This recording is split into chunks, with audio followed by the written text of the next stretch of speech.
Let's talk about the Numark DJ2Go2. Well, I would never recommend this controller to be your primary DJ controller if you're going out and doing a wedding.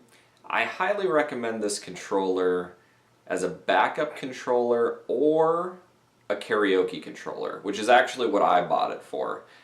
We have a couple regular karaoke gigs, and typically we just go laptop straight into a Mackie mixer, or if you've watched my RCF JMix 8 video, that's my new speaker which has a built-in mixer, so that's what I've been using. But when I do a karaoke show with that controller, I don't always like to bring out my big Pioneer controller, especially if I'm going to a venue where I know I'm going to have singers 90% of the night. There's just no reason to bring out my Pioneer controller. So I pack this in my DJ tote, and I go from, computer into the USB, the main out, which is a headphone jack, and I have a headphone jack to dual quarters that I just plug right into my RCF JMix 8 or into the Mackie Pro FX 8. That's the main mixer that we typically use for karaoke. And then it also has a headphone out. And there's no special drivers required. I'm not sure exactly how it works on a Mac. I would assume it gets set up with the core audio drivers. On a PC, which is what I use, you just use the built-in internal sound driver, but you have to make sure you have it on the Wasapi, if that's how you pronounce that, Wasapi. And that way it allows you to do the mains and the headphone jack.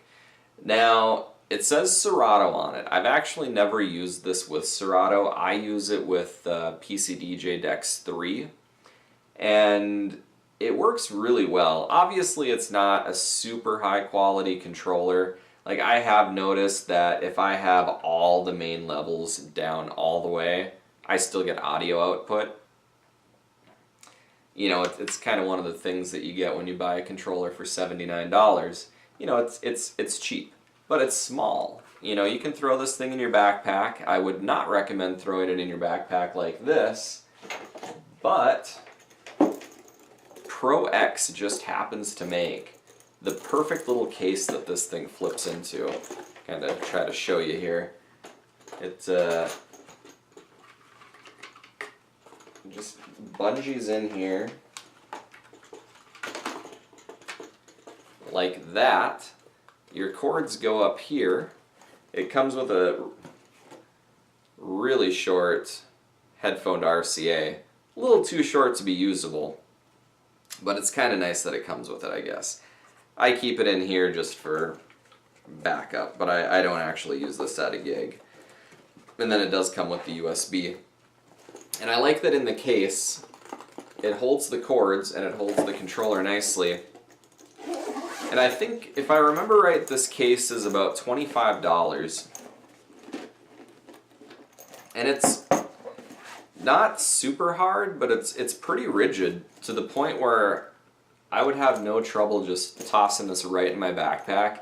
And that's the reason why it's a great backup controller, is it's so compact. You can just keep it in your backpack with your laptop, and if worse comes to worse, something happens with your controller at a gig, you grab this out, you grab headphone to quarter or headphone to XLR. I have a few of those as well. If I was using two speakers and just going direct from the controller into speakers, I'd probably do a headphone to XLR, so I have left and right, and then just do, 220-foot XLRs from my little splitter cable.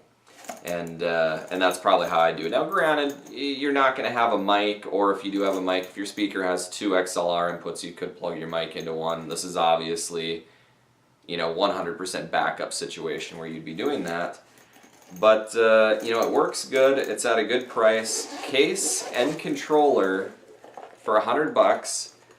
And, well, I would not really want to just buy this controller as my main controller and go out and DJ a wedding dance with it.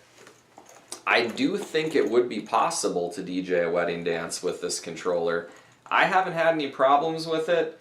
There's no mic input, obviously, so you would, if you were going to try to use this as your main controller, you would have to have some way to put a microphone input in, whether that's running this straight into one speaker, microphone into the other one, and link output into your other speaker, or just using a separate Mackie mixer. It doesn't have to be Mackie, that just happens to be what I have. But as far as a karaoke controller, backup controller, highly recommended. If you have any questions about this controller, go ahead and throw it down in the comments section. I know I didn't go too deep into the functionality of this controller. You know, obviously it doesn't have touch sensitive platters.